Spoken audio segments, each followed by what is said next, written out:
Bonjour. Tous les regards sont tournés vers le palais des congrès de Yaoundé dans l'attente des résolutions du grand dialogue national voulu par le président de la République. Dans le même temps, des images des Ambazoniens célébrant leur indépendance avec faste le 1er octobre sont venues entacher ces travaux qui se sont poursuivis normalement malgré le retrait de quelques hommes politiques, donc Akere Mouna, Ali Sadio et Jean-Jacques Ekindi, lequel a très vite rebroussé chemin. Les résolutions tant attendues du grand dialogue national réussiront-elles à ramener la paix dans le nord-ouest et le sud-ouest? Nous poserons la question à notre invité. Il est journaliste, chercheur et politologue. Il s'appelle Jules Domché.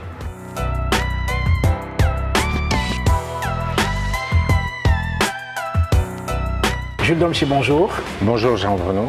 Alors, est-ce que votre regard, comme celui d'un certain nombre de Camerounais, est tourné vers le palais des congrès dans l'attente des résolutions du grand dialogue national? Naturellement, en tant que journaliste, j'ai la faiblesse de m'intéresser à ce qui s'y passe. Maintenant, la question des attentes, c'est totalement autre chose. J'ai essayé de suivre, parce que le hasard du calendrier a voulu que je sois au Cameroun pendant que ce dialogue se tient, si on peut l'appeler dialogue. Et naturellement, j'écoute ce qui s'y dit, j'entends ce qui s'y passe, je vois ce qui s'y passe. Et la question des résolutions, c'est tout autre chose. Quelle est la résolution qui, pour vous, serait quelque chose d'absolument révolutionnaire et qui viendrait résoudre la crise qui sévit dans les régions du nord-ouest et du sud-ouest depuis 3 ans? La question de la forme de l'État, oui. C'est le problème central, même si on a beau jeu de vouloir l'éviter. Le problème dont souffre le Cameroun aujourd'hui, c'est aussi un problème d'hypercentralisation de l'État. Et je pense que c'est quelque chose qui est connu de tous. Et ce n'est pas en faisant semblant ou en essayant d'éluder le problème qu'il n'est pas réel. Donc il y a une nécessité aujourd'hui de repenser la forme de l'État du Cameroun, quelle que soit la forme qu'on voudrait lui donner, mais on est au moins d'accord qu'il faut reformer l'État camerounais dans son ensemble. Alors, à ce centralisme à outrance de l'État, certains demandent le fédéralisme et le gouvernement freine des 4 fers et plaide plutôt pour une décentralisation renforcée. Quelle est votre religion sur la question? Eh bien, je n'ai pas de religion sur la question. J'ai envie de dire, ne jouons pas sur les mots, parce que le fédéralisme, c'est pas... Non, il y a des formes de décentralisation qui sont très proches du fédéralisme et qui donnent même parfois beaucoup d'autonomie aux collectivités locales. Ce que j'ai envie de dire, c'est qu'il faudrait qu'on arrête de penser au Cameroun que le fédéralisme, c'est un grand mot ou un gros mot. Non, le fédéralisme, si on prend sa définition littérale, veut dire fédérer, mettre ensemble. C'est juste qu'il faut qu'on n'ait pas peur d'aborder des choses pour des raisons que je ne comprends pas. Parce que depuis que ce débat existe sur la forme de l'État, on a beaucoup entendu ceux qui sont pour la décentralisation, ceux qui sont pour le fédéralisme, mais on n'entend pas les arguments de ceux qui sont contre. J'ai envie qu'on me dise pourquoi aujourd'hui on est opposé au fédéralisme au Cameroun, pourquoi est-ce qu'on est opposé à une véritable décentralisation, et à partir de là on pourra débattre, parce qu'il ne faut pas perdre de vue quand même que on arrive à la situation extrême parce qu'on a justement refusé de décentraliser. Si on avait appliqué les résolutions de la tripartite, l'une des résolutions de la tripartite, avec notamment la mise sur pied d'une véritable décentralisation, on n'en serait peut-être pas là aujourd'hui. Parce que malheureusement, quand les gens ont décidé qu'il fallait aller vers la décentralisation pour décongestionner le pouvoir et donner la possibilité aux collectivités locales de pouvoir prendre en charge certains de leurs problèmes, on a eu la lumineuse idée de créer des délégués du gouvernement. Ça veut dire que non seulement on n'a pas décentralisé, mais on a renforcé le pouvoir central, ce qui est une véritable aberration. Et je suis parfois amusé de voir des gens qui semblent surpris qu'on en soit arrivé à des solutions extrêmes. Alors, est-ce que vous comprenez cette espèce de phobie que le gouvernement a développé vis-à-vis du fédéralisme que d'aucuns considèrent comme une manière de partitionner l'État du Cameroun? Non, je ne la comprends pas du tout. Elle ne s'explique pas. Ce ne serait pas une première. On a été un État fédéral, on peut le redevenir. Il y a autour de nous des États qui ont choisi cette forme et qui fonctionnent normalement. Non, le véritable problème, c'est qu'on a un régime qui, depuis l'indépendance, puisque je situe le régime actuel dans la continuité de celui d'Ahidjo, a choisi de ne pas faire du Cameroun une république, mais une sorte de monarchie ou une oligarchie. C'est pour cela qu'on a peur quand on parle de véritable décentralisation ou quand on parle de fédéralisme, parce qu'on veut que le chef soit un monarque, ne soit pas un président. C'est pour cela qu'ils ont peur. Mais sinon, dans l'objectivité, pourquoi fait-on de la politique? C'est pour améliorer les conditions de vie de la cité, des gens dans la cité. Si c'est la fédération qui permettrait que les Camerounais puissent mieux vivre, puissent avoir accès à l'emploi, puissent avoir des routes décentes, puissent avoir une éducation conforme, mais allons-y. Si c'est la décentralisation sous la forme des régions qui permettrait d'y aller, allons-y. Le débat central, c'est comment on fait, parce que c'est ça la question de fond. Comment on fait pour que les Camerounais, quel que soit l'endroit où ils sont, puissent profiter effectivement du fruit de leur terre. C'est en fait ça le but de la politique. Donc, que ce soit sur la forme d'un État fédéral ou sous toute autre forme, c'est le problème de fond qu'il faut résoudre. Alors, sauf que les sécessionnistes ne semblent pas voir les choses de la même manière que vous, parce que beaucoup d'observateurs estiment aujourd'hui que face aux revendications sécessionnistes d'une partie des anglophones, la seule chose qui pourrait au moins essayer de réconcilier tout le monde, extrémistes et modérés de part et d'autre, ce serait au moins le fédéralisme. Oui, mais il faut savoir que le problème s'est mis en place de manière progressive. Oui. Je l'ai dit dans ma première prise de parole. Oui. On en est arrivé aujourd'hui à une solution extrême. Et quand vous arrivez à des solutions extrêmes, vous êtes obligé d'apporter des réponses, j'ai envie de dire, aussi fortes que le niveau de pourrissement qui a été fait. Ce que je disais, c'est que si on avait, au sorti de la Constitution de 96, mis en place les mécanismes pour une véritable décentralisation, je suis quasiment certain qu'on n'en serait pas là. Et il faut comprendre aussi comment on en est arrivé à ces revendications sécessionnistes. J'entends des gens parler, mais ça ne date pas de 2016. La crise anglophone est beaucoup plus ancienne. Et il faut savoir que pendant longtemps, on l'a retardée avec une politique qui est très chère au régime, c'est l'instrumentalisation des élites qui essayait effectivement de calmer les revendications des gens dans les régions du nord-ouest et du sud-ouest. Ça a marché pendant longtemps. Pourquoi? Parce que l'essentiel de nos compatriotes de ces régions sont totalement opposés à la sécession, totalement opposés à la sécession. C'est pour cela que tous ces mouvements sécessionnistes qui existent depuis des années n'avaient pas pignon sur rue. Mais on savait déjà qu'il y avait certains de nos compatriotes, mais très minoritaires, qui voulaient la sécession, mais ils n'étaient pas suivis par la masse. Mais parce que le gouvernement en place, au lieu d'apporter des véritables réponses, a voulu faire une fois de plus de la mascarade, on en est arrivé à une situation extrême. Et croyez-moi, si cette guerre a pris cette tournure, si elle dure autant, ça veut tout simplement dire que la population aussi, dans ces zones-là, a plus ou moins une autre appréciation de la situation. Alors, est-ce qu'on pourrait considérer le retrait de Jean-Jacques Kindi, le retrait de Ali Sadio à Keremouna et cette espèce de danse bafia de Jean-Jacques Kindi, avec tout le respect que j'ai pour la danse bafia, bien sûr, est-ce qu'on pourrait considérer ces événements-là comme les faits marquants de ce grand dialogue national, ou alors c'est un épiphénomène circulé, il n'y a rien à voir? Bon, fait marquant, ça dépend de quel angle on se trouve. Oui. Pour moi, il ne fallait pas attendre plus ou moins. Je pense que ceux qui ont malgré tout accepté d'aller à ce dialogue avaient leurs raisons.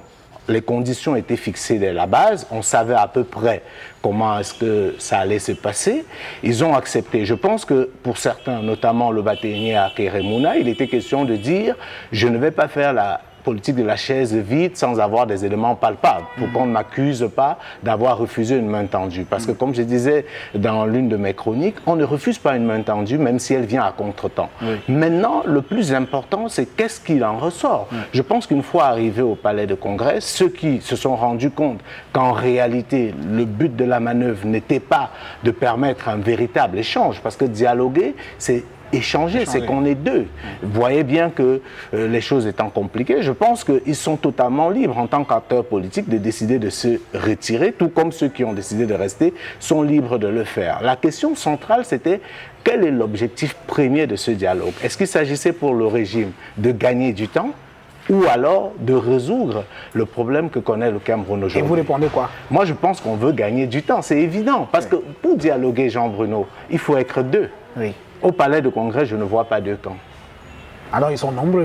Non, ce n'est pas le nombre. Oui. Je veux dire, il faut être deux. On aurait pu faire ce grand dialogue national avec au maximum 10 acteurs autour de la table. On aurait pu être beaucoup plus efficace. Oui, mais on aurait entendu également des voix s'élever pour dire qu'il y a eu de l'exclusion. Pour la simple et bonne raison. Jean-Bruno, le Cameroun n'est pas en train d'inventer les modes de résolution de conflits. Ce qu'on vit au Cameroun, on l'a connu dans d'autres pays. Et on a vu comment est-ce que ça se passe. Si vous voulez dialoguer, il faudrait que vous ayez un interlocuteur. Ceux qui ont pris les armes contre leur pays en veulent au régime en place. Vous ne pouvez pas, de manière logique, demander à ce régime d'être celui qui organise le dialogue, qui fixe des conditions, alors que vous êtes presque certain que les véritables acteurs, ça veut dire ceux qui tiennent ces groupes, ces milices sur le terrain, ne sont pas autour de la table. Comment est-ce que vous garantissez que ces résolutions qui vont être prises vont leur être imposées? Alors, toujours comme fait marquant de ce grand dialogue national, il y a eu la présentation d'une quarantaine d'individus qu'on présente comme étant des ex-combattants ambazoniens qui ont décidé de déposer des armes et de revenir dans la République, dont au moins 4 généraux. Ça, c'est fort, ça, non? Enfin, je veux dire, je relativise tout, parce qu'en même temps, on voit des gens continuer à se faire massacrer sur le terrain. Vous avez parlé dans votre introduction du défilé du 1er octobre. Il peut arriver effectivement que ce soit des ex-combattants qui aient décidé pour une raison ou une autre. Ne croyez pas que tous ceux qui réclament la sécession ont la même façon de penser, ont la même logique. Il y a peut-être certains qui ont estimé que le combat a trop duré et qui croient à la sincérité du régime en place et qu'il décide. Ça, je n'en sais rien. On se contente de ce que les images veulent bien nous montrer. Mais j'ai envie de dire, le problème central est que pendant qu'on tient le dialogue, on se rend compte que sur le terrain, les gens qui sont censés être concernés au premier chef ne sont pas du tout au courant de ce qui se fait. Alors, vous avez vu les images, comme moi, de la célébration du 1er octobre, qui est une date symbolique pour les anglophones. Vous avez vu les images de la célébration de l'indépendance de l'Ambazonie en pleine tenue du grand dialogue national. Alors, que vous inspire de telles images au moment même où on était en train d'essayer de conjurer la sécession, que les Ambazoniens soient en train de manifester pour leur indépendance? Ça démontre juste qu'on a pris le problème par le mauvais bout et qu'on est en train de régler un problème, de faire semblant de régler un problème à Yaoundé alors que la réalité sur le terrain est tout autre. Et je vais vous dire, ce qui m'a le plus inquiété dans ces images, c'est de voir des enfants. C'est de voir des enfants, c'est de voir des vieilles personnes. Parce qu'on est là dans une politique d'endoctrinement. Avec Fast, ils ont célébré avec Fast. Bien sûr. Ça veut dire que on est en train d'aller vers une crise qui risque de durer ou alors perdurer. Parce que ces enfants qui ne sont sans doute pour la plupart pas conscients des enjeux, se font endoctriner par une idéologie, chantent un hymne qui semble être ce qui n'est pas notre hymne, qui n'est pas l'hymne du Cameroun, se mettre devant un drapeau qui n'est pas le drapeau du Cameroun.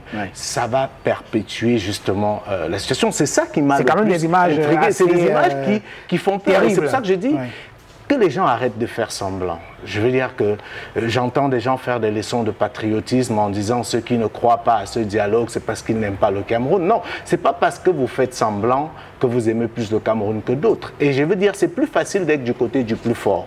C'est pas parce que c'est Paul Biya qui est assis à étudier aujourd'hui que tout le monde va penser comme lui et c'est pour cela qu'on serait patriote. La réalité, c'est qu'on a un pays et on a des gens qui meurent chaque jour. On parle aujourd'hui de pratiquement 3000 morts et si on veut arrêter ce massacre, ce n'est pas en faisant semblant, c'est pas en faisant de la comédie. C'est des vies qu'il s'agit. La politique est faite pour la vie et non pour la mort. Quand on fait de la politique, c'est pour que les gens vivent, pour que les gens vivent mieux, pas pour que les gens meurent.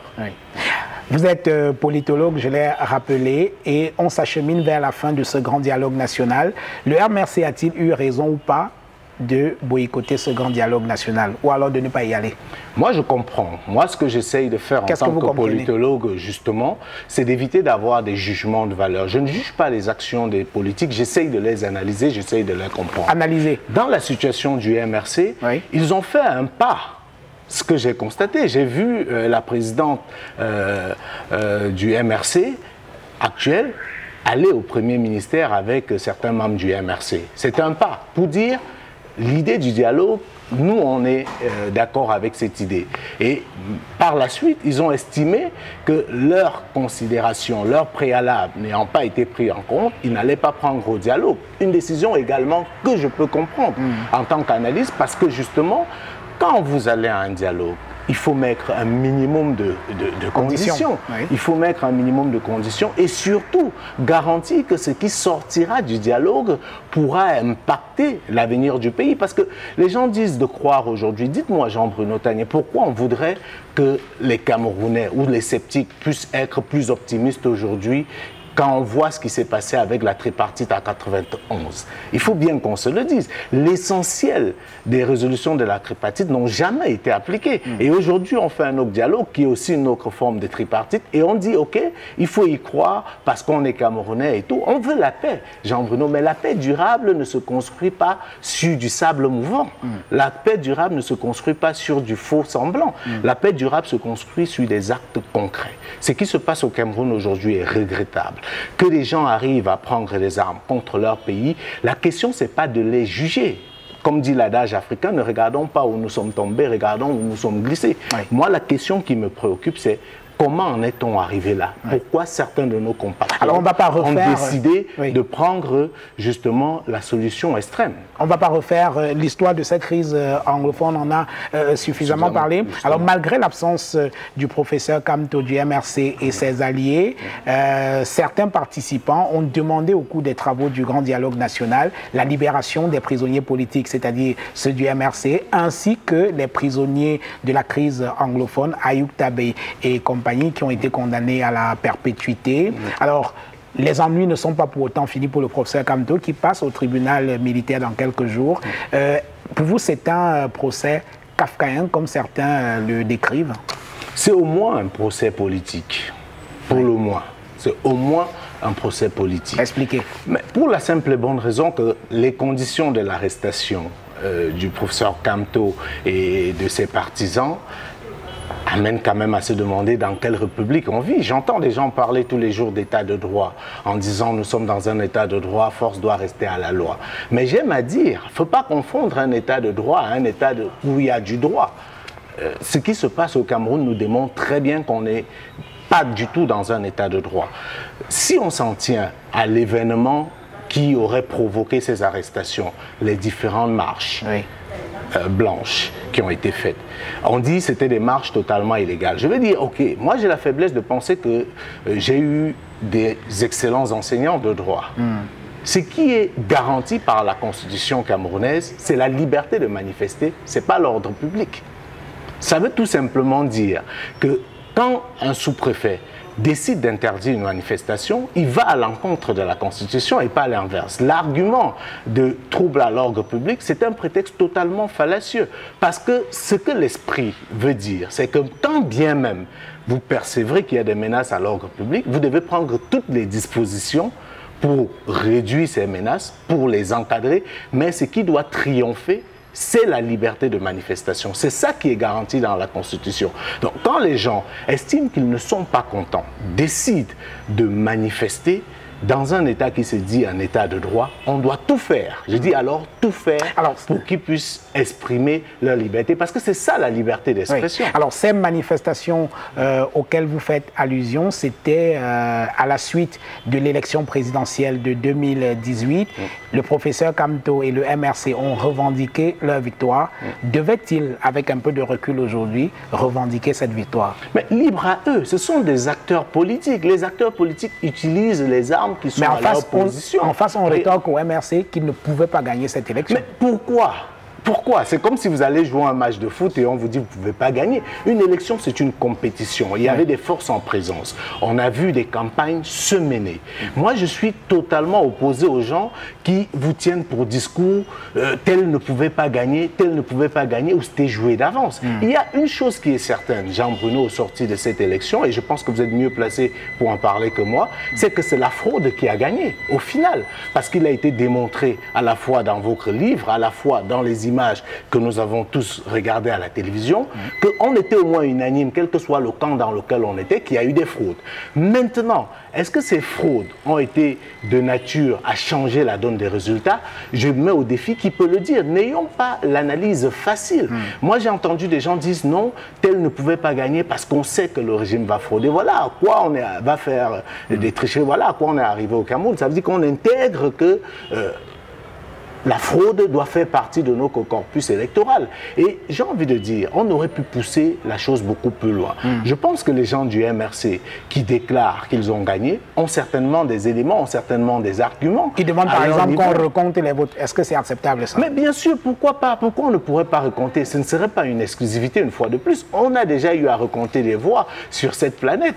Vous vous rappelez de la fameuse crise ivoirienne? Oui. Laurent Gbagbo, quand il a été acculé, quelle est la solution qu'il a proposée? Le recomptage. Oui. Ça a été refusé pour les raisons que la communauté internationale de l'époque peut expliquer aujourd'hui. Mais dans la même année, on a tendance à l'oublier, à Haïti, il y a eu recomptage des voix. Et tenez-vous tranquille, à Martelly, qui est finalement devenu président d'Haïti, était troisième. Il n'était même pas qualifié au second tour, après la première publication. Et c'est le recomptage qui lui a permis d'être grâce au recomptage qu'il est devenu président. Ça veut dire que la fraude, il ne faut pas toujours avoir tendance à la minimiser. La fraude peut totalement changer la donne d'une élection.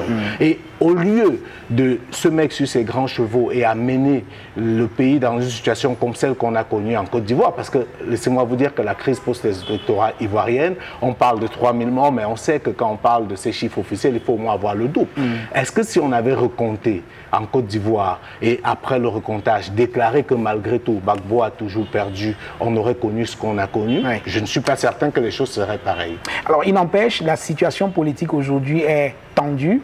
Il y a des outrances un peu partout. L'espace public est aujourd'hui envahi par des propos extrémistes. La haine a pris le dessus, notamment l'un des principaux sites d'observation de ces grands clivages entre les Camerounais, ce sont les réseaux sociaux. Et on accuse un certain nombre de personnes que l'on soupçonne être des extrémistes du MRC de mettre le feu aux poudres. Est-ce que vous observez cette situation et qu'est-ce que vous pouvez en dire? Je l'observe comme tout le monde, mais je veux vous dire, je ne trahirai pas un secret. Je ne suis pas un grand fan des réseaux sociaux. J'y m'y méfie beaucoup parce qu'on y trouve de tout. Déjà, avec le recul que j'ai, rien ne me prouve que ceux qui se réclament être du MRC ou être proche de Kamto sur les réseaux sociaux le sont véritablement. Parce qu'il ne faut pas perdre de vue que le régime en place, dans son cynisme, peut également, parce que c'est permis aujourd'hui à tout le monde de créer des faux profils, entretenir cette haine. Cela dit, il faut noter aussi que même des gens identifiables se réclamant du MRC ou de Maurice Kamto tiennent des propos totalement inacceptables.